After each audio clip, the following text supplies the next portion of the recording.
Ora, muito boa tarde para todos. Bem-vindos a mais uma sessão da Portuguese American Leadership Council of the United States, a PALCUS, e a série de webinários que são, portanto, conhecidos como as nossas vozes, vivências portuguesas em terras americanas. É com muito gosto que estamos convosco. É um produto esta série de webinários, obviamente, como aqueles que nos acompanham já há alguns anos sabem.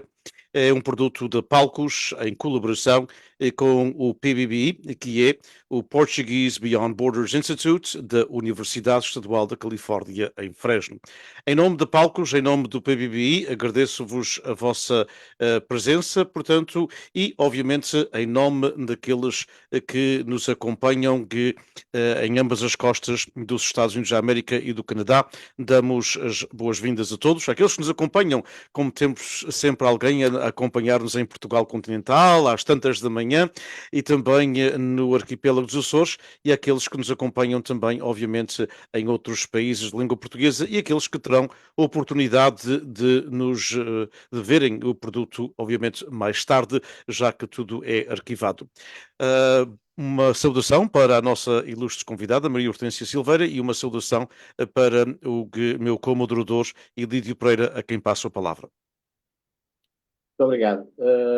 Maria Hortência Silveira, em primeiro lugar, eu também lhe quero agradecer, em meu nome pessoal e no nome da Palcos, da qual sou diretor. Eu não tive ainda o prazer de a conhecer pessoalmente, mas depois de ver o vídeo do projeto das histórias orais, que está arquivado na Universidade de Fresno, e que me deixou muito surpreendido e também muito contente, parece que já conheço um pouco de si. Vi o seu estatuto e envolvimento com a comunidade luso-americana e com a diáspora portuguesa nos Estados Unidos e, antes de mais nada, quero realmente dar os meus parabéns. Conheço já um bocadinho de si, mas principalmente quero lhe dar os meus parabéns pelo seu envolvimento. Nós, desde o início deste webinário, e para termos mais ou menos uma sequência, dividimos o webinário em partes. E estas partes ficam divididas, sendo eu um dos primeiros a fazer a pergunta, que não é uma pergunta, é um tema para que a Maria Silveira faça a gentileza de a desenvolver. Portanto, em primeiro lugar, eu queria dizer isto para a Maria Clência. Agradecemos, já lhe agradecemos 2 ou 3 vezes, mas nunca fica demais agradecer, porque é uma presença que nos vai honrar muito de estar aqui connosco. E eu queria começar por lhe pedir uma biografia. Quem é Maria Hortência Silveira? Principalmente o seu percurso da Ilha do Pico, nos Açores, claro, para os Estados Unidos. Faça favor. Muito obrigada. É um prazer estar aqui com os senhores. Sim, sou natural da Ilha do Pico, sou picarota de gema, cresci no Pico, frequentei o Liceu da Horta, terminei o 4º ano do liceu e depois, logo após essa altura, os meus pais emigraram comigo, eu com os meus pais e o meu irmão, emigramos para a Califórnia, para a cidade de Turlock. No Pico fui sempre uma criança alegre, feliz, gostava de pessoas, gostava de rir, de cantar, pertencia ao coro da igreja, fui sempre uma criança muito feliz. Emigrei para a Califórnia, foi no princípio difícil, como todos os imigrantes, a adaptação, a língua, a cultura, até mesmo a alimentação, as comidas, tudo diferente. Frequentei a universidade local, aqui em Turlock, numas férias logo após ter começado a estudar. Eu frequentei o liceu primeiro, antes de entrar para a universidade, de 2 anos. Fui trabalhar para uma empresa aqui local, da Foster Farms, e aí foi o único lugar que trabalhei. Foi na Foster Farms e aposentei-me da Foster Farms. Muito bem. Então veio direto do Pico para os Estados Unidos, para Turlock, e foi, claro, a adaptação do liceu para a universidade, já aqui foi um passozinho muito simples para si. Sim, era o meu sonho de ser professora, e então eu estudava português, tirei o curso em francês e espanhol. Depois de começar a trabalhar na empresa Foster Farms, fascinou-me o negócio, a gerência, a ação, a velocidade em que as pessoas trabalhavam, fascinava-me.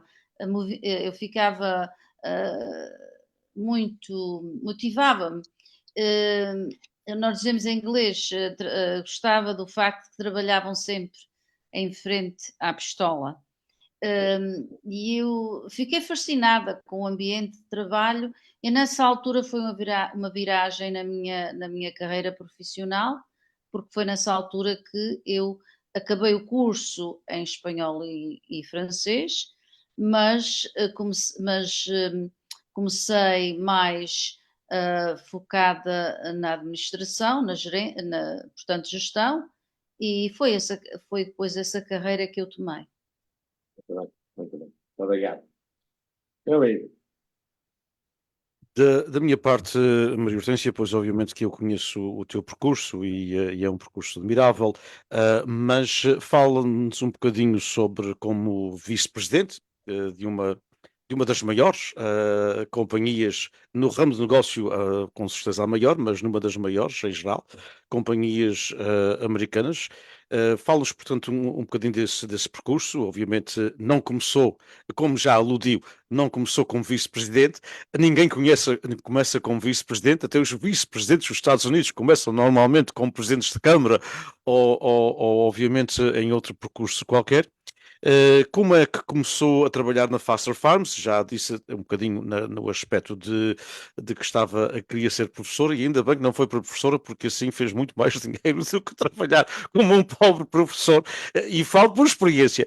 E falo-vos do seu trabalho como encarregada particularmente dos recursos humanos. É um tema muito abrangente.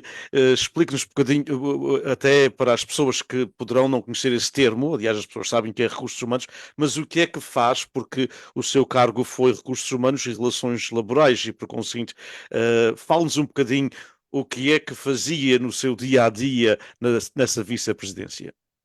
Com todo o gosto. Ora bem, como eu falei, como eu disse, eu comecei a trabalhar dentro da fábrica. No verão comecei a trabalhar porque o meu pai trabalhava nessa empresa. E era fácil porque eu ia com o meu pai. Então, o meu trabalho na fábrica era de colocar a etiqueta na asinha do frango. Quando chegou a altura que eu ia regressar à universidade, o atual presidente e dono da empresa, o Sr. Paulo Foster, convidou-me a trabalhar no escritório de recursos humanos. E eu recordo de lhe perguntar exatamente o que é que se fazia no Departamento de Recursos Humanos. E ele disse-me: Olha, tu vais ter uma entrevista com o diretor de Recursos Humanos e ele vai-te explicar. E foi assim, eu comecei a trabalhar, portanto, não tinha nem título, ajudava o gerente na altura. Era um mundo basicamente de homens, isto nos anos 70. A empresa, que naquela altura já era bastante grande, era dominada por homens. E as mulheres trabalhavam como eu fazia, portanto, era ajudante, eu ia ajudar uma pessoa que não falava inglês, por exemplo, que falava espanhol, já falava um bocadinho espanhol na altura, e eu achava aquilo interessante, que os gerentes eram todos homens e as mulheres faziam o trabalho, porque isso normalmente também é assim, até mesmo nas nossas organizações de Espírito Santo é assim, os senhores são os presidentes e as mulheres fazem o trabalho. Mas voltando à Foster Farms, eu, portanto, fascinava-me ajudar as pessoas, trabalhar com as pessoas, e comecei a aprender, a trabalhar, a escutar, a observar, porque eu achei que queria fazer mais. E ao fim de 4 anos, portanto, 2 anos mais tarde, fui promovida a supervisora já de recursos humanos. Já nessa altura trabalhava um bocadinho com sindicatos, mas não em negociações. Só que quando os sindicatos tinham uma queixa do empregado, eles vinham falar com recursos humanos e eu era a pessoa que eles falavam. E então, nessa altura, já tinha título. A minha posição era a supervisora de recursos humanos. Tive essa posição, isto era na fábrica em Livingston, que naquela altura era mais ou menos 1800 pessoas. Havia 3 turnos, o turno da noite, o turno de dia, o turno da tarde, e eu no início eu era responsável pelos 3 turnos. Portanto, eu trabalhava às vezes, ia às 11 da noite, trabalhava até às 5 da manhã, vinha a casa, tornava a ir, não havia muito controle nas horas, era quando era necessário. Depois, mais ou menos 4 anos mais tarde, fui promovida a gerente de recursos humanos e nessa altura era responsável pela divisão de perus, que eram mais ou menos 3 fábricas, eram os ranchos de onde se criavam as aves, 3 incubadoras, era responsável por departamento de Sales and Marketing e também por Logistics e transporte. 2 a 3 anos mais tarde fui promovida a diretora. Nessa altura era responsável, continuava com a parte de perus, deram uma parte de frangos, que era a fábrica em Livingston. Comecei logo a negociar contratos também para as fábricas de Fresno, que eram 3, tinha uma fábrica também em Porterville, que ainda existe, mas essa não tinha sindicato. As fábricas e a companhia que nós comprámos em Louisiana, uma companhia que nós comprámos com uma fábrica em Alabama, e nós tínhamos ranchos também em Colorado e Arkansas. 2 anos mais tarde fui promovida a vice-presidente. Portanto, o que é que eu fazia no dia a dia? Muita coisa. Eu era responsável, portanto, pelas relações humanas, pelas negociações sindicais. Nós tínhamos 7 diferentes locais de sindicatos. Nós tínhamos os Teamsters, tínhamos UFCW, tínhamos mas nesses sindicatos tinha diferentes locais em que eram diferentes gerências, etc. E era responsável por administração de salários, era responsável pela formação de toda a gerência, portanto, supervisores, gerentes, diretores. Nós tínhamos formação contínua, todos os anos havia um programa novo, que também eu era responsável. Portanto, eu tinha um departamento, tinha muita gente a trabalhar para mim, mas, como nós dizemos em inglês, the buck stopped with me. Eu era responsável por também essa parte, era responsável por toda a parte legal da empresa, por exemplo, se houvesse casos que havia mesmo, processos, etc., agências governamentais,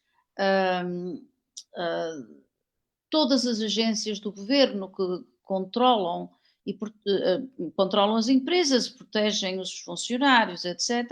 Eu era responsável por tudo isso. Tudo que tinha a ver com funcionários a todos os níveis, desde a parte dos funcionários das fábricas até os gerentes,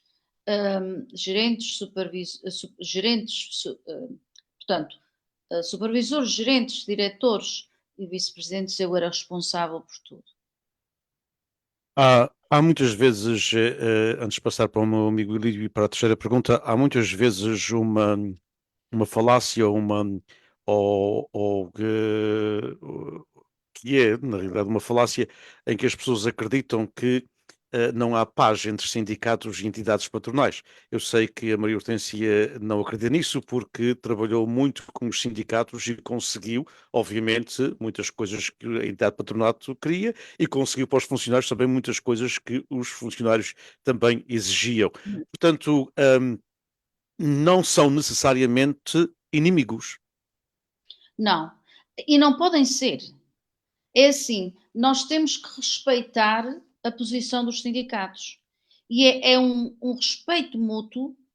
Eles respeitavam-me, ainda hoje tenho grandes relações com pessoas que trabalhavam nos sindicatos e vou ter sempre, é quase como uma família que eu tinha, mas eu respeitava a posição deles e eles respeitavam as minhas, porque os sindicatos lutam o máximo que podem conseguir para os seus membros, que são os nossos funcionários. E nós queremos fazer o máximo que podemos pelos nossos funcionários, porque eles é que fazem a companhia, eles é que fazem a empresa, eles é que contribuem para tudo. Sem os nossos funcionários, nós não somos nada, não existem as companhias. Os gerentes podem ficar em casa, os diretores podem ficar em casa uma semana ou 2, e nós continuamos sempre a trabalhar. A produção continua sempre a seguir. Mas se os funcionários, aquelas pessoas que estão lá a fazer o trabalhinho lá, que é a parte mais importante, não se faz nada, não há produto, não há output, como nós dizemos. Nós temos que respeitar os sindicatos e a posição deles e respeitar o que eles fazem, e era o que eu fazia, e respeitar os nossos funcionários e respeitar e compreender o importante que eles são. Muito bem, Elídio, vamos passar da companhia para outra parte, não é? É uma explicação realmente. Só quem não quiser é que não a entende, porque realmente é mesmo. Saber ser um intermediário é muitíssimo importante. Maria Hortência, qual é o seu curso universitário? O meu curso, portanto, eu estudei, primeiro tirei, formei-me em francês e espanhol, mas depois, quando decidi seguir o mundo do negócio, achei que necessitava outras formações. E então, porque o negócio americano é muito competitivo, é uma competência tremenda, especialmente uma mulher que veio dos Açores, embora estudasse e falasse inglês, nós falamos sempre com um sotaque diferente. E somos realmente julgados da forma que comunicamos, e muitas vezes não é certa. E, portanto, nós temos que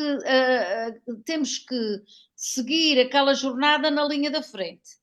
E, portanto, por essa razão, eu formei-me, voltei, trabalhei, mas estudei, tirei marketing, tirei contabilidade, tirei gestão, tirei recursos humanos, formei-me naquilo que eu achei que precisava para manter a minha posição e, ser competitiva, poder competir com os outros que eu trabalhava.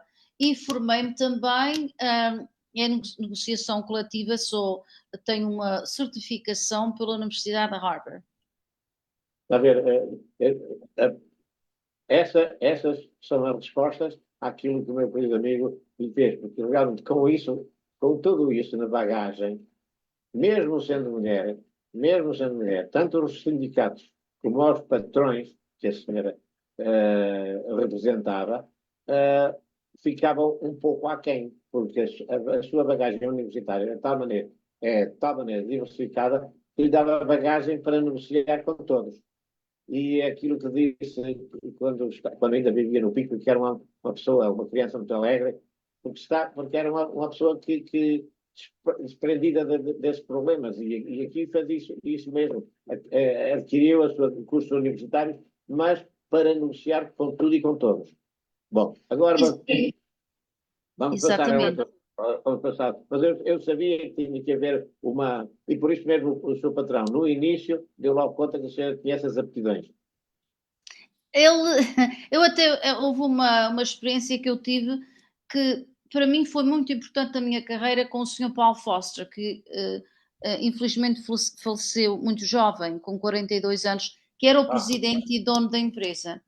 E ele disse-me uma vez no seu escritório que eu perguntei-lhe, depois de já estar lá a trabalhar, talvez uns 5 anos, acho que já era gerente nessa altura, eu perguntei-lhe porque é que ele me tinha convidado a trabalhar para a sua empresa? Porque eu era uma jovem que estava a estudar, que não sabia muita coisa.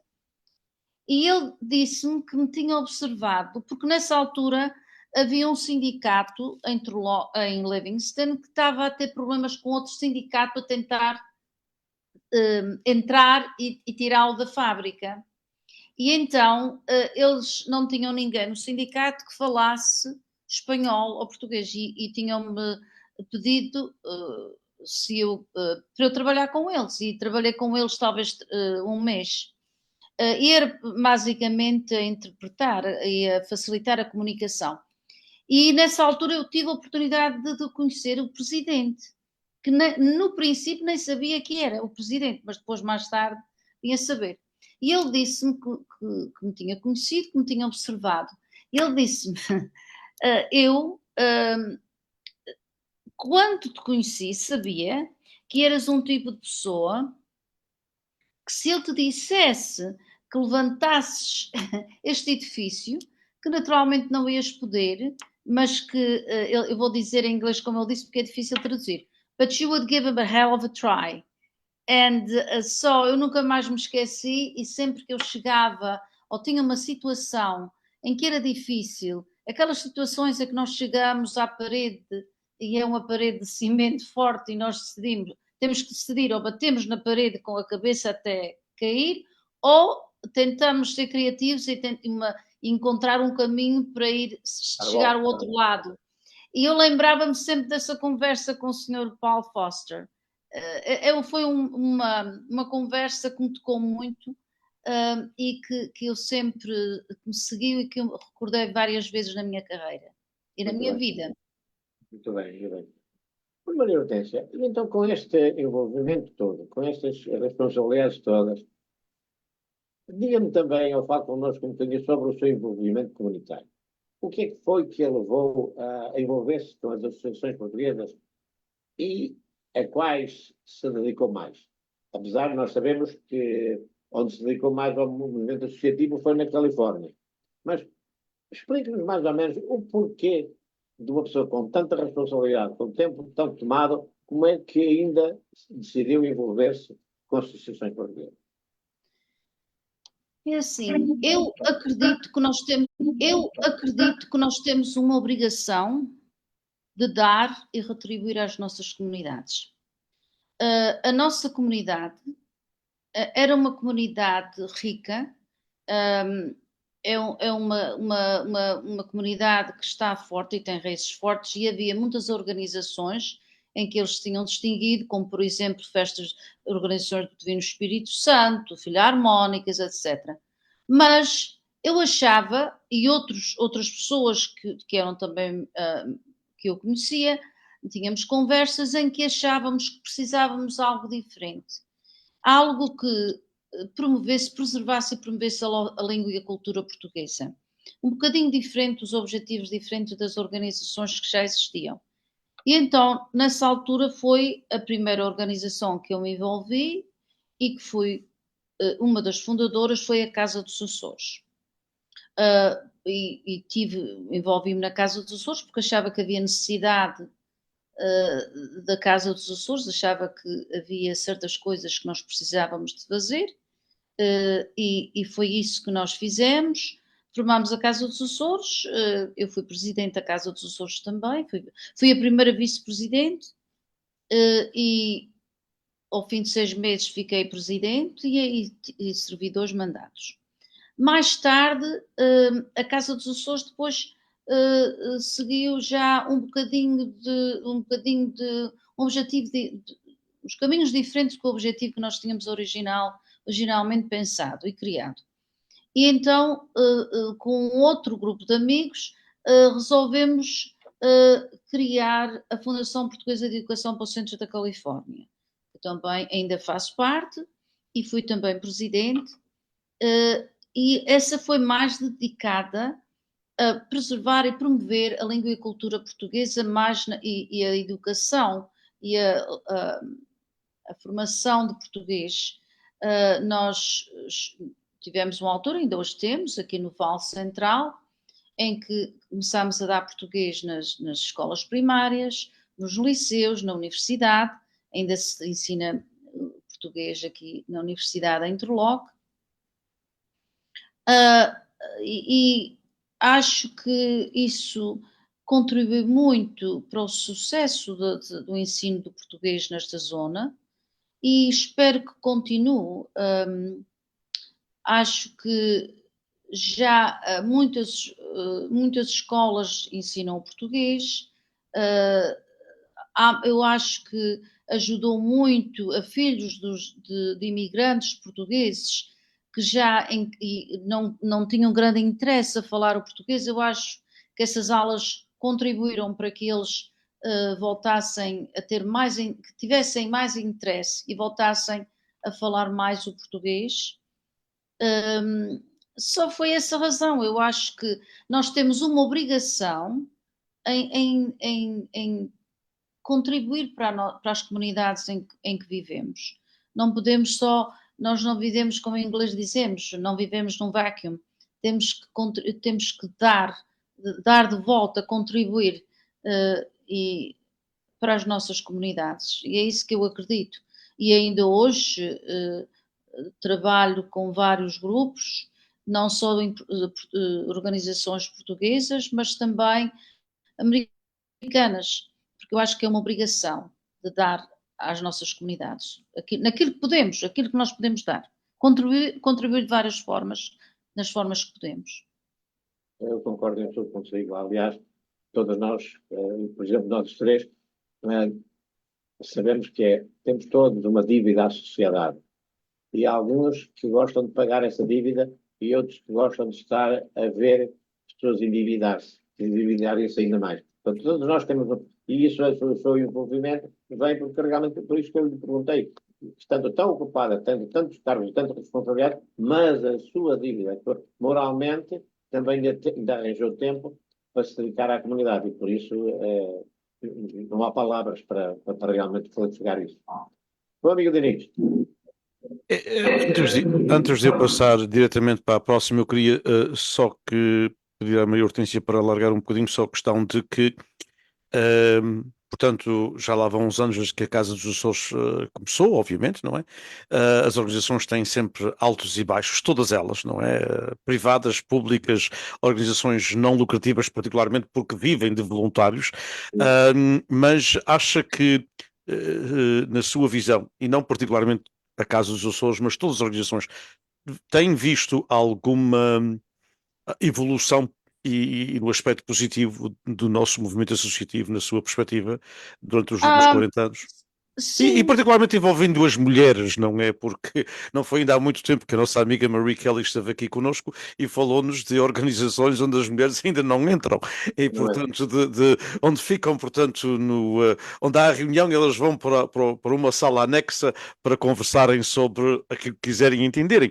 Mas, portanto, o que é que a Maria Hortência acha no é, aspecto de evolução dentro da nossa comunidade e no papel de liderança da mulher? hum, acho que a Casa dos Açores tem crescido muito. As organizações, já se houve algumas em que as mulheres também são presidentes. Na Casa dos Açores, ah, infelizmente, eu vou lá às vezes e tem fotografias dos presidentes no bar e ainda vejo só uma mulher lá, que é a minha fotografia. Mas eu acho que a dona Laurinda Vieira também foi presidente.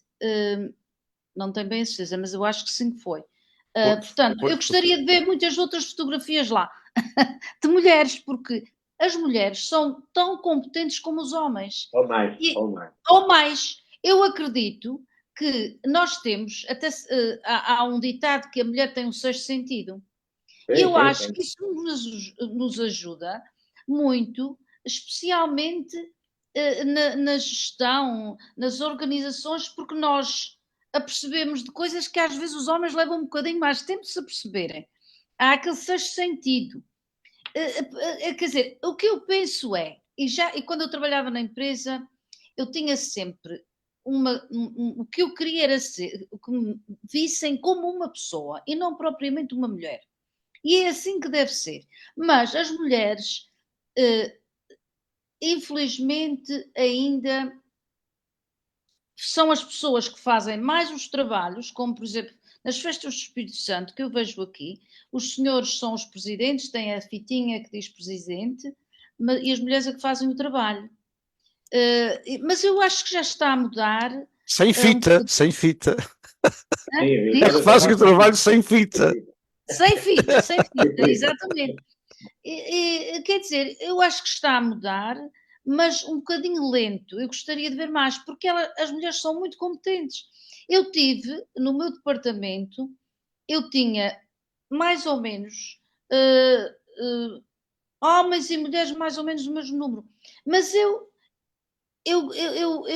as mulheres que trabalhavam para mim, embora eu tive homens super competentes, gente que, enfim, mas as mulheres eram espertíssimas e muito competentes, pessoas que eu tinha o máximo respeito, como tinha para os homens também. Para mim Claro, eram iguais. É uma pessoa. A pessoa que é competente é competente. exato. Uh, Desculpa esta parte, mas queria saber a tua opinião nesse aspecto, porque na realidade acho que temos poucas mulheres ainda no nosso movimento associativo. Começa-se a ver aqui na Califórnia muito mais até é nas filarmónicas e já vimos também mas em muitos casos as filarmónicas elas chegaram lá porque já não havia homens que queriam estar na direção e também nas sociedades fraternais. Mas eu gostaria de falarmos um pouco sobre, como disse, veio os Jovens Açores, depois, portanto, foi para aqui estudar mas manteve sempre uma ligação com a sua terra, neste caso com os Açores e mais propriamente com a Ilha do Pico, uma das capitais dos Açores. Os Açores têm 9 capitais, já agora Não há dúvida. para quem não saiba, são 9 ilhas e cada uma é a sua capital. Mas para si, qual é a importância em manter, portanto, ainda uma certa ligação? Eu sei que agora, obviamente, está emérita, está aposentada, tem mais tempo para passar na sua casa ou nas suas casas, na sua adega, também na sua ilha natal. Mas pensa, o que é que a influenciou ao longo destes anos todos a manter uma ligação com os Açores? Porque eu posso estar errado, corrija-me se eu estiver, mas normalmente as pessoas passam às vezes alguns anos sem irem à sua terra. Obviamente, ultimamente a Maria Hortência tem ido praticamente todos os anos e às vezes até mais, mas no meio da sua carreira profissional deve ter havido alguns anos que não foi todos os anos seguidos aos Açores, não é? Portanto, o que é que a manteve ainda muito ligada à terra onde nos deixou, portanto, na sua juventude? E é uma pergunta, não é bicuda de forma alguma, nem é para mostrar ou não mostrar, é simples e unicamente porque eu acho que isto tem um bocadinho a ver com as pessoas que têm lá propriedade ou uma casa, não é? Acha que a casa, tendo sempre uma casa nos Açores, a fez ligar mais do que se não tivesse a casa ou teria sempre a mesma ligação? Fala-nos um bocadinho sobre esta sua experiência. É assim, eu sou uma apaixonada do Pico. Eu amo a Ilha do Pico. Hum, e o meu pai, nós tínhamos a nossa casa lá, mas eu construí a minha casa. Hum, porque eu adoro aquela terra. E já adorava o Pico antes do mundo ter descoberto o Pico. Porque agora, até nos Açores se diz mais Pico, mais Açores. Portanto, eu adoro o Pico. Sou uma apaixonada daquela ilha e vim para a América, adoro estar aqui, fui sempre muito bem tratada pelos americanos, desde o primeiro dia que eu cheguei, mas era sempre um pé nos Açores e um pé nos Estados Unidos. Mas a maior parte do tempo o meu coração estava lá. O Dinis disse muito bem que houve alturas em que eu não pude visitar o Pico devido ao meu trabalho, até porque havia 2 contratos que terminavam sempre durante o verão e era aquela altura que eu gostava de ir. Mas só de 5 em 5 anos, quando eu tinha que negociar esses contratos, é que eu não ia. Mas nas outras, eu ia sempre, 3 semanas era o máximo que eu podia tirar. E o meu chefe, o presidente, não gostava que eu tirasse as 3 semanas, mas ele sabia que eram as condições. Eu tinha aqui pelo menos 3 semanas. Depois passei aí 4 semanas e no fim, às vezes 5 semanas, mas não foram muitas vezes, porque já era muito difícil estar fora, porque a minha posição era certas coisas que eu não podia fazer por computador, tinha que estar mesmo cá. Certas coisas tinham que ser assim e era assim mesmo. Mas eu adoro o Pico, e acho que à medida que nós ficamos mais velhotes, ainda adoramos mais a nossa terra natal, parece-me. Mas é assim, é uma paixão que eu sempre tive pela minha terra. Gosto muito das pessoas, gosto muito do mar, gosto muito do ar, dos melrinhos, dos passarinhos, gosto de tudo que é açoriano, especialmente picaroto. Mas antes de passar para o meu amigo Ilírio, a Maria Hortência terá forçosamente que concordar comigo que muita gente que nós conhecemos, eu conheço muitos, a Maria Hortência também conhece, muita gente que veio com 10, 11, 14, 15, 16 anos e nunca mais teve contacto com aquela terra. Portanto, também foram bem recebidos aqui, não é? Como falou, mas depois nunca mais, porque vieram para aqui na juventude, quer dizer, com 14 ou 15 ou 16 anos, e aqui ficaram, e aqui depois cresceram, e etc. Há mais, a percentagem é muito maior, segundo todos os estudos que existem, é muito maior que quem veio para os Estados Unidos, de qualquer parte de Portugal, ou mesmo de outros países, não é? Mas neste caso de Portugal e dos Açores, que tivesse vindo com 9, 10, até mesmo aos 17, 18 anos, que muitas vezes entrava no mundo americano e deixava totalmente o mundo português.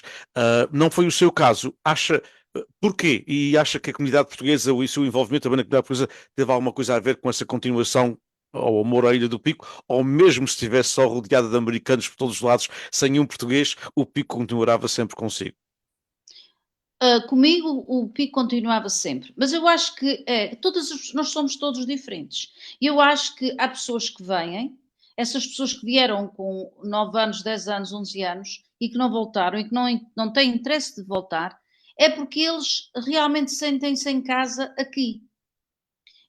E eu gosto muito de estar aqui, mas só me sinto 100% em casa no Pico.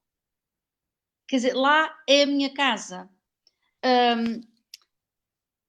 Também quando chega a outubro já tenho saudades também de voltar e vir a minha casa de cá, mas para me sentir 100% em casa quando estou no Pico. É assim que eu sou. Muito bem. Muito bem, aliás, isso pode-se sentir, mesmo não sendo, antes de partir para o Ilídio, muito rapidamente uma pessoa que a Maria Hortência conhece, que é o senador do estado da Califórnia, Henry Stern, que é de origem portuguesa pela parte materna, mãe Pimentel, e que visitou os Açores e foi ao cemitério judaico na Horta, na cidade da Horta, e viu lá portanto, o nome do não sei quem avô, portanto, já 6 ou 7 gerações atrás. E ele, depois de ver aquilo, disse-me, e nunca tinha estado nos Açores, e com lágrimas a caírem, disse: This is home. This is home. E, portanto, pode ser até mesmo nas novas gerações, depende de como a pessoa sente aquilo. E Lídio, continue, por favor. Eu concordo consigo numa coisa, Maria Vicência. Eu também, quando vou a Portugal, eu sou da Pó de Varzim, do Norte, uh, mas também quando estou lá e me lembro das minhas filhas, dos meus netos, eu também estou com uma certa urgência de vir, porque além de ter sido bem recebido aqui, também tenho aqui a minha família toda, porque eu sou filho único, meus pais infelizmente já faleceram, e então estou lá, estou muito bem, e quando a saudade começa a apertar um bocadinho, principalmente, e agora não posso dizer isto muito alto, porque as minhas filhas depois ficariam aborrecidas, quando começo a sentir falta de ver os netos, tenho quase vontade de quase regressar no próximo avião. Mas, como disse a Maria da Presidência, nós somos totalmente diferentes. É. Todos nós somos diferentes. E aqui eu também sou assim, eu também sou assim. Não, cada um é um pouquinho diferente e ainda bem que somos um pouquinho diferentes. Ora bem, eu estou realmente maravilhado porque falou-nos do seu envolvimento na companhia, dos cargos e das responsabilidades. Mas eu sei que uma das organizações que se tem dedicado nos últimos anos é a California Portuguese American Coalition, CPAC, uma organização que tem por objetivo incentivar mais os outros descendentes a concorrerem a cargos públicos. Como é que vê, a Maria Hortência, a nossa presença no serviço público americano? Acha que a nossa comunidade está aberta a fazer esse esforço para termos mais portugueses e seus descendentes, claro, em cargos públicos e principalmente prontos a participar, não só no voto, mas sabe que aqui nos Estados Unidos e talvez também no mundo, mas aqui um pouco mais, também é necessário o apoio monetário. Porque eu sei, tanto aqui na Costa Leste como na Costa Oeste, como nos Estados Unidos todos, os investimentos são muito feitos, mas é nas nossas festas e nas nossas romarias. Como é que vê esta problemática? É sim um problema, porque o envolvimento de pessoas portuguesas no mundo político é realmente muito baixo. Se nós olharmos para os americanos, pessoas deste país, mais ou menos 38 a 40%, pelo menos os estudos indicam, não têm interesse no que se passa politicamente. Só quando acontece uma coisa que os afeta, eles queixam-se. Ora bem, se isso é certo, acredita-se claramente que imigrantes é pelo menos igual ou pior. Nós no CIPAC, um dos nossos objetivos é de incentivar e apoiar pessoas que entrem e contribuam e participem na vida política, não é? Pode ser governos a nível de cidade, locais, assim. E isso realmente não é fácil, porque não se vê a nossa juventude, eu vou falar na juventude, mas pode ser qualquer pessoa, se nós formos olharmos para o nosso governo, não há assim muita gente jovem, mas eu gosto de ver ideias novas, etc. Mas qualquer pessoa que tenha interesse e que devemos e temos uma obrigação de participar. Como é que nós mudamos esse fenómeno? De incentivarmos, digamos assim, influenciarmos pessoas a participarem no mundo político e em posições públicas. Eu acho que isto tem que começar com a educação, a formação. Eu acho que nas escolas não se fala muito do mundo político. Eu conheço vários jovens, filhos de portugueses e de americanos que estão a estudar, ou no liceu, ou no colégio, na universidade, e nenhum estuda ciências políticas, ou nada, é tudo, ou vai ser professor, ou é pré-medicina, isso é tudo muito bom e precisa-se de todas essas posições. Mas eu acho que tem que começar pela educação, pela formação. Eu acho que tem que começar pelas escolas. Eu acho que também uma melhor comunicação com os pais, que nós vivemos num país, aqui é que nós vamos, embora eu adoro o Pico, naturalmente não vou viver para o Pico de uma forma permanente, vou sempre voltar aqui, porque já aqui é que tenho as minhas raízes, etc. E, portanto, se vamos estar aqui, vamos viver aqui, nós devemos contribuir para o governo, porque se nós não gostamos de como as coisas estão a acontecer, a única forma que se pode mudar é irmos para lá, darmos má obra, enfrentarmos e tentar mudar as coisas. Portanto, a educação é a primeira coisa. A outra coisa que talvez ajudasse era mais comunicação com as organizações. Por exemplo, aqui na Califórnia nós temos filarmónicas, nós temos organizações do Espírito Santo, nós temos mas muitas organizações recreativas, associativas, etc. Talvez mais comunicação, um programa bem coordenado, com boa estrutura e a comunicar mais com estas organizações e falar na necessidade e no contributo que se pode dar e a parte positiva que vamos receber dessa mudança, de haver mais pessoas a participarem e terem interesse em envolver-se com posições, por exemplo, mayor na cidade, por exemplo, vereadores da cidade, supervisores do condado, e se começa aí, tem que começar, embora tenhamos casos em que as pessoas começaram logo no governo a nível de Estado, a nível federal, etc. Acho que a comunicação é importante. A parte monetária, que é muito importante nestas coisas, eu acho que uma coisa que podia ser feita, e é muito difícil, eu sei que é, mas uma ideia seria, quando eu trabalhava na nossa empresa, por exemplo, nós tínhamos um CPAC, tínhamos um PAC para agariar fundos para estas coisas, não é? E o nosso presidente mandava uma carta a cada membro da direção, da parte de gestão, dos gerentes, diretores, etc., dependente da posição e do nível de salário que tinha, ele nessa carta individual, como eu recebia, ele dizia o que é que ele recomendava que nós contribuíssemos para o PAC. Porque se é um PAC para ajudar, por exemplo, pessoas para ir para o governo federal, as organizações, como sabem, não podem contribuir, tem que Não. ser individual. Exato, tem que ser indivíduos a contribuir. E não, eu recebi a minha carta, por exemplo, no meu caso, quando eu recebi a cartinha do presidente, já sugeria que o meu contributo que devia ser $1000. Eu já dava a ideia. Já dava a ideia, exatamente.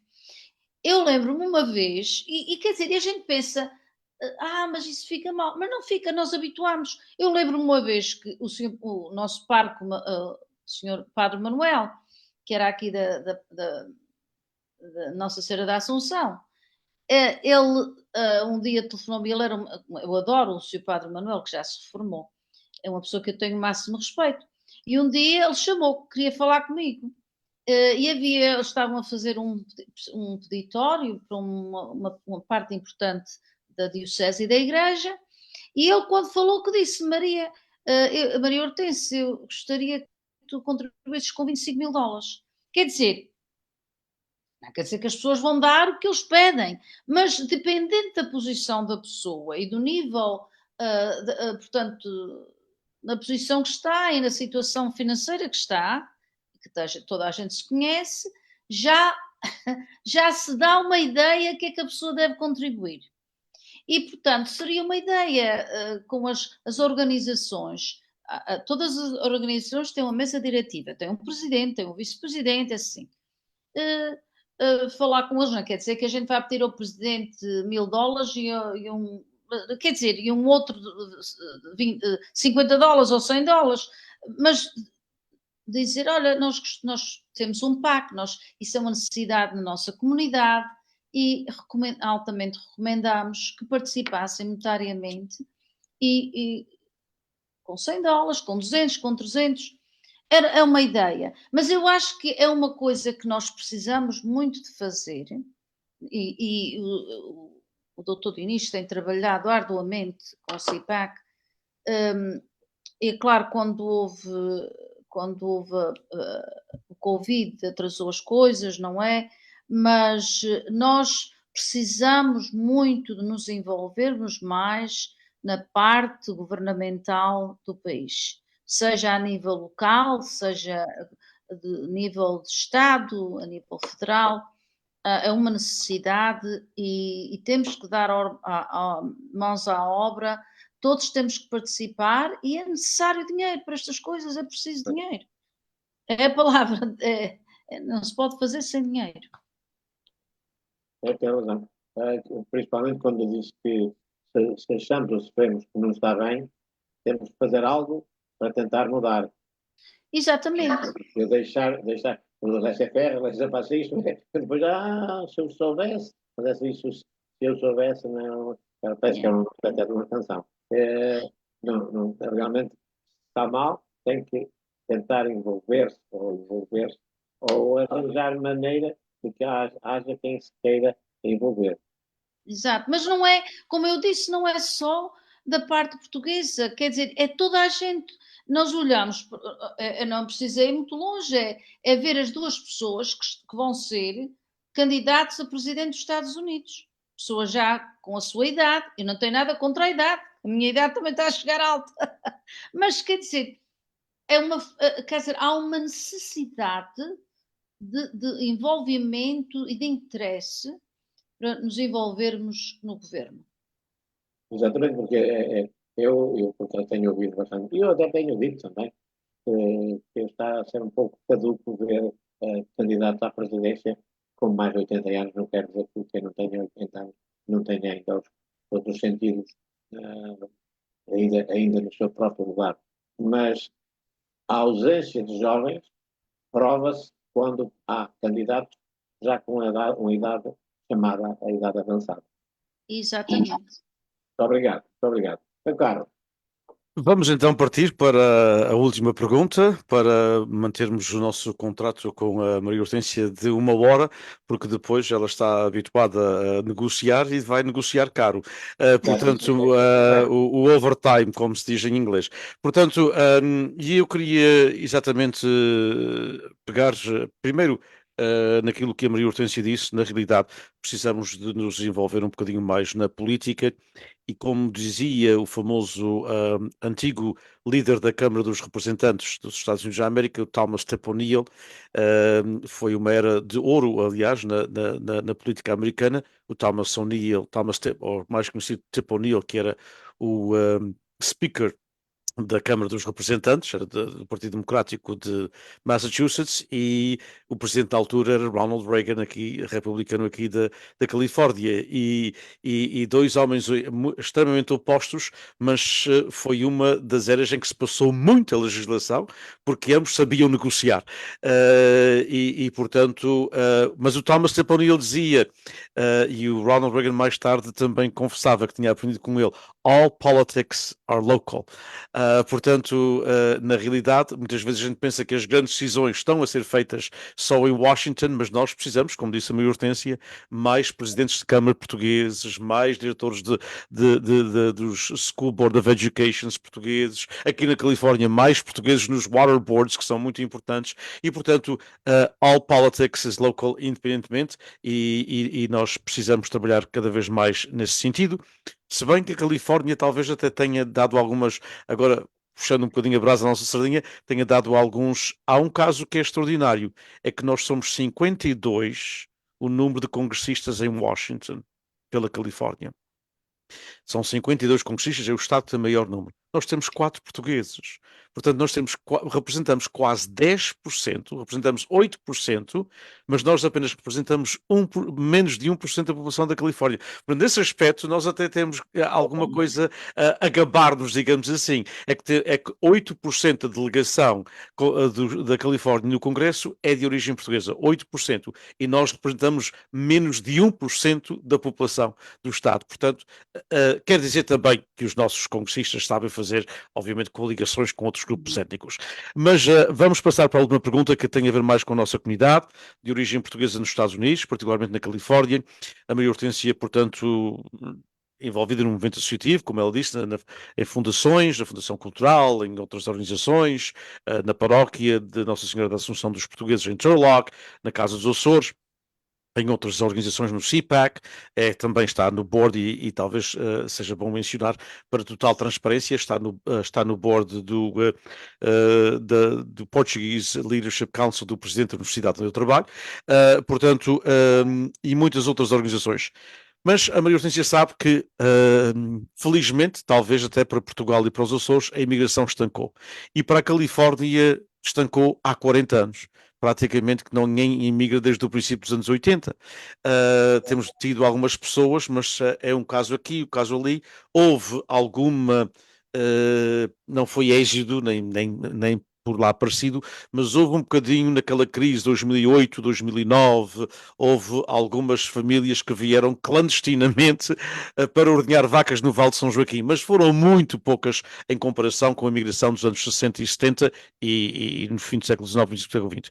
Portanto, como é que a Maria Hortência vê, na realidade, primeiro a língua portuguesa, que, como disse, está em muitas escolas e universidades, mas como é que vê, uma vez que apesar de estar nas escolas e nas universidades, cada vez as nossas famílias falam menos a língua portuguesa. E como vê também o futuro do nosso movimento associativo, porque, com exceção, neste momento, aqui na Califórnia, da Casa dos Açores, que tem jovens, tem o presidente e o vice-presidente, são ambos bem jovens, na casa dos 30, de alguns jovens que nós temos entrevistado, o Lídio e eu, ainda há pouco tempo, uma jovem de Connecticut, uma jovem em New Jersey, não são muitos, e eles dizem-nos muitas vezes que têm que lutar, até porque muitas vezes começam as reuniões em português e têm que lutar para continuarem em português, que elas passam para inglês. Portanto, como é que vê, da realidade, o nosso movimento associativo na Califórnia?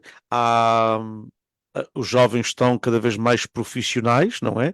Contava-se por dedos de poucas mãos aqueles que tinham licenciatura e mestrados e até doutoramentos há 40 anos ou 50 anos atrás. Hoje, graças a Deus, estão todos quase todos, não é? Com cursos e não têm tempo. As suas vidas são vidas super ocupadas, não é? São engenheiros, trabalham 10, 12 horas por dia, são médicos a mesma coisa, são políticos a mesma coisa. Como é que a Maria Hortência vê o futuro do nosso movimento associativo? Qual é a sua perspectiva? Ora bem, eu tento sempre olhar para as coisas de uma forma positiva. Eu vejo a nossa comunidade, uma comunidade que é firme e segura, é uma comunidade que tem muito orgulho da sua cultura, hum, e que também tem orgulho da sua língua, da língua de Camões. Hum, a imigração não há dúvida que parou, mas eu acho que com a abertura que existe entre Portugal e os Estados Unidos, a Califórnia, nós temos voos diretos para São Francisco, nós temos mais de 300 mil portugueses na Califórnia, que talvez é das comunidades maiores nos Estados Unidos, eu acho. Eu acho que o português não.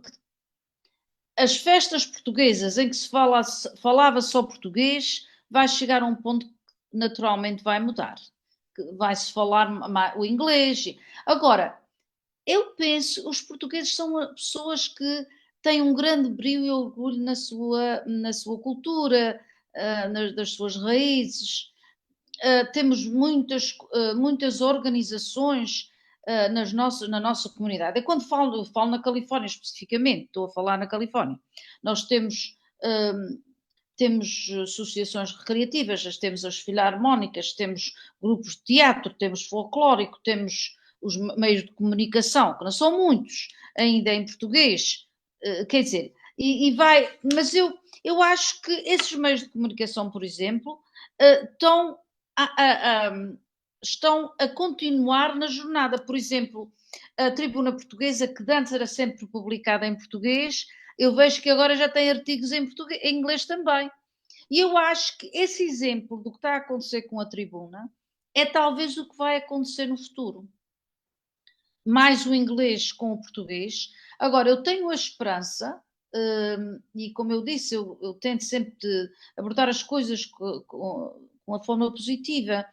Eu acredito que não vai ser vivo como o nosso, mas que vai continuar sempre as pessoas a falarem um bocadinho de português. Eu vejo mais pessoas a visitarem os Açores e Portugal cada ano. Eu vejo pessoas americanas, alunos americanos aqui na universidade, que já são poucos, mas que têm o interesse de aprender o português, que vão a Portugal, adoraram, querem voltar. Eu estava em Huntington Beach a semana passada e 2 vizinhos querem ir a Portugal, aos Açores, comprar um terreno para construir uma casa nos Açores. Quer dizer, isto são coisas que eu antes não se ouvia. Quer dizer, o mundo está a mudar de uma forma a que, portanto, a imigração estagnou. Quer dizer, não tem tantas pessoas a emigrarem, o português não vai ser tão vivo. Mas há um outro grupo que está a começar a interessar-se mais por nossos Açores e por Portugal, que o português, vai ser sempre mencionado e eu espero que seja assim e que não acabe. Que embora não seja usado, não seja tão forte como, por exemplo, agora o Dinis, por exemplo, tem aulas, deu no colégio, deu no high school, deu no liceu, tem na universidade. Tem que haver pessoas para serem os doutores Dinis do futuro.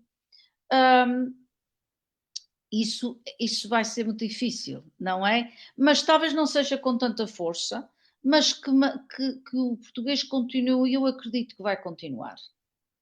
Estás a ver o copo meio cheio em vez de meio vazio, não é? Estou a ver o copo meio cheio em vez de meio vazio.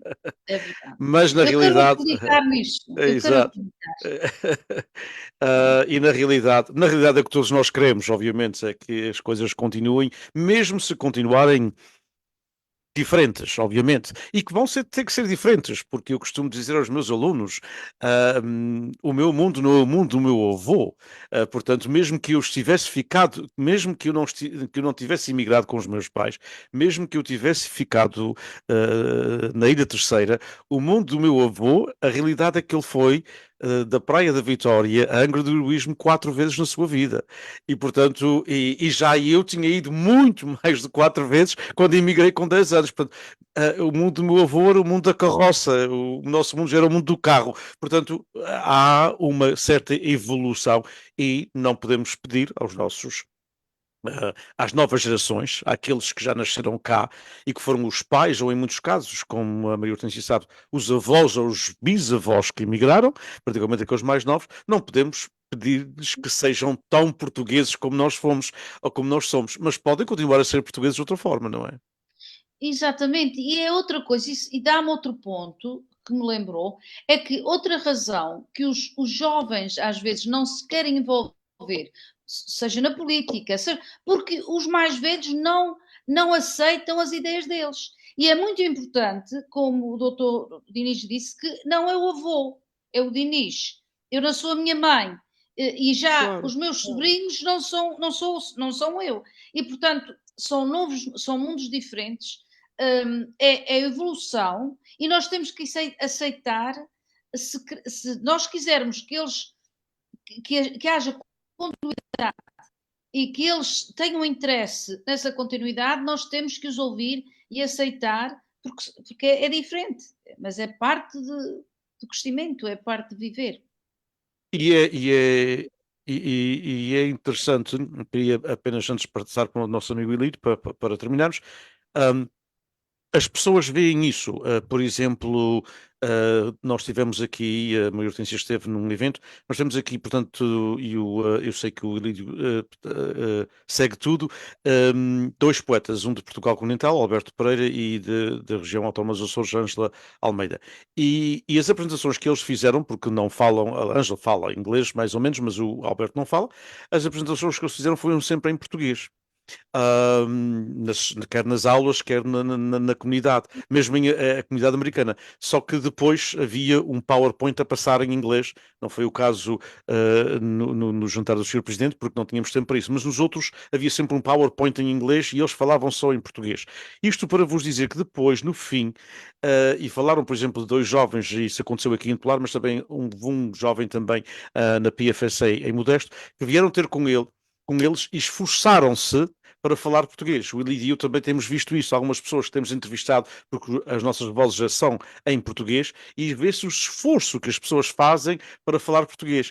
E os dois poetas disseram-me, obviamente que estas 4 ou 5 pessoas que falaram connosco em português, o português deles não é bom, mas meu Deus, quanto valor tem aquele sacrifício que eles estavam a fazer para terem uma conversa em português com um poeta, sendo eles já netos de imigrantes. Eu acho que a gente muitas vezes também em Portugal não dá essa, ou do lado lá, não se dá essa importância, ou às vezes também, que eu já ouvi do lado lá da comunicação social, ai, pelo amor de Deus, aquele político não fala nada português, e está a tentar falar português, a fazerem uma espécie de pouco, digamos assim, mas as pessoas devem entender, e eu gostei muito destes dois poetas dizerem unanimemente. Eu fiquei, quer um, quer o outro, quer a Ângela, quer o Alberto, impressionadíssimo com o sacrifício que aqueles moços estavam a fazer para falar connosco em português. O Exato, orgulho e a exato, vontade que eles têm, exato. poder falar português, Claro. isso é muito bonito. E sim, eu digo passo para si. Passou-se exatamente a mesma coisa em dezembro, aqui em Miami, foi feita uma apresentação sobre o nosso querido José Saramago. E as pessoas que estavam no chamado palco estavam a fazer a apresentação tudo em português. Começaram a tentar fazer em inglês e disseram mesmo, nós temos que pedir desculpa. Até uma senhora, então, um e outro ainda conseguiram, começaram a fazer, mas a senhora pegou no microfone e disse, eu não vou dizer nada em inglês, por duas razões. Primeiro, porque não sou fluente em inglês e não consigo transmitir aquilo que eu quero transmitir a vocês sobre o grande José Saramago. Eu peço imensa desculpa de que realmente, talvez aqui no anfiteatro estão pessoas que não entendem a língua, mas como o Diniz disse muito bem, também havia mais ou menos um monitor com a tradução imediata. Acontece que mesmo eu estava sentado perto de um americano que tinha ido várias vezes a Portugal, arrascanhava um pouco, mas era uma pessoa que leu muito do Saramago em obras traduzidas para inglês, e ele levantou-se e disse: eu também não falo português, mas eu queria que me dissesse novamente o que é que pensa do José Saramago. A senhora ficou contentíssima e voltou a explicar. Portanto, é realmente o português, aliás, nós sabemos que é uma das línguas faladas no mundo, mas realmente é cativante ouvir essas coisas. Porque há uma coisa, Maria Hortência, nós começamos há 3 anos a fazer estes webinários. E para satisfação pessoal, porque é mesmo isso, satisfação pessoal, nós quase em nenhum webinário temos menos de 1000 views. Portanto, pessoas que vão lá visitar e que depois vão ver, porque fica tudo gravado no Facebook e no YouTube, e vão novamente ler e mandam-nos. Foi muito bom. E principalmente, porque a Maria Hortência não fala fluentemente português, como eu falo e como o Denis. Mas tivemos aqui 3 jovens que eram ensaiadores de ranchos no norte, com uma dificuldade enormíssima, mas sabe uma coisa? Eu entendi tudo que eles disseram. O Diniz a mesma coisa. E quando às vezes na minha carreira profissional, eu fui durante muitos anos, ainda continuo um bocadinho, mas fui durante muitos anos bancário, a minha profissão. E às vezes diziam, you talk with an accent. E eu só dizia, yes, I do, but I don't think with one. E as pessoas então ficavam logo, eu não dizia que eu também falo francês, espanhol e português, não. Yes, I do have an accent, but I don't think with one. Bom, Maria Hortência, eu tinha dito que vi um bocadinho sobre aquilo que era a Maria Hortência, mas agora confesso que agora já posso dizer que a conheço pessoalmente. E para si, vou ter só 2 palavras. Muito obrigado. Obrigado por ser quem é e por aquilo que fez profissionalmente e principalmente pelo seu envolvimento com a nossa querida diáspora nos Estados Unidos. Muito obrigado. Muito obrigado. E também para aqueles que nos acompanham, que continuam a acompanhar nestes webinários, com as nossas odisseias, que são totalmente dirigidas à diáspora portuguesa nos Estados Unidos. Continuamos muito agradecidos por estar connosco. Um abraço para si, Maria Hortência, e outro também grande para o meu querido amigo Diniz Borges. Boa noite. Obrigado mais uma vez, Maria Hortência, pela tua disponibilidade por esta hora e pouco. Parabéns por todos os teus sucessos em vários campos e profissionais e culturais e pessoais.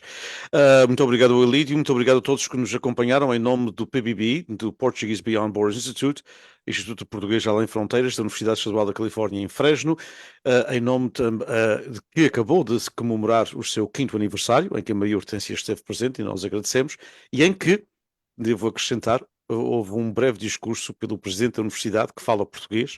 É o único presidente de uma universidade na Califórnia, pelo menos, e seguramente em muitas partes do país, que fala fluentemente português, que estudou, portanto, Camões, e que falou da beleza da língua portuguesa, e ele cuja língua materna foi o espanhol, mas que falou que, na realidade, para a poesia, para a criatividade, a parte melódica, a parte das vogais abertas e fechadas da língua portuguesa dá muito melhor do que muitas outras línguas que ele conhece, inclusivamente o espanhol e o grego e o inglês. Portanto, em nome do PBBI, do nosso 5º aniversário, em nome da Palcos, da Portuguese American Leadership Council for the United States, muito obrigado a todos que nos acompanharam e até uma próxima oportunidade. Muito boa noite para todos. Maria Hortência, uma última palavra também tua, se quiseres. Muito obrigada pela oportunidade, é sempre um prazer. Foi um prazer conhecer o Sr. Elídio. Eu gosto sempre destas conversas e uma boa noite para vocês. Muito obrigado a todos, muito boa noite. Até sempre. Obrigado.